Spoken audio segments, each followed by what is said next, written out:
In today's video, I'm going to teach you how to enable dark mode on Etsy using a Chrome extension. If you spend a lot of time browsing Etsy, switching to a darker interface can make the site more comfortable to look at, especially in the evening or in low light environments. The good news is that this is very simple to set up in Google Chrome, and it only takes a few moments from start to finish. To begin, open Chrome on your computer and go to the Chrome Web Store. This is where Chrome extensions are installed, and it's the official place to find tools that can add extra features to your browser. Once the store has loaded, click into the search bar and look for either the Etsy Dark Mode extension or the Night Eye extension. Both are designed to help give websites a darker appearance, and searching by name will help you find the correct option more quickly. When you see the extension you want to use, open its page and select Add to Chrome.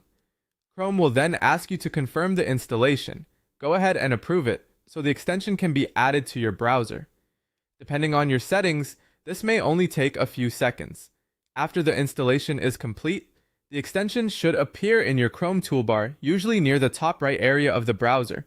If you don't see it right away, you may need to look in the extensions area to locate it. Next, go to Etsy.com.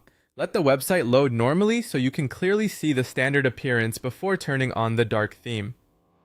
This makes it easier to confirm that the extension is working properly once you activate it. Now click the extension icon in your Chrome toolbar. This will toggle the dark interface theme on for Etsy. As soon as it activates, the site should shift from its regular bright layout to a darker one, making backgrounds, menus, and page elements easier on the eyes. If the page doesn't update immediately, give it a moment or refresh the tab so the new appearance can fully apply. That's all it takes. You've now enabled dark mode on Etsy using a Chrome extension. If you want to switch back later, you can simply click the extension icon again to turn the dark theme off. This is a quick and practical way to customize your browsing experience and make Etsy more comfortable to use for longer sessions.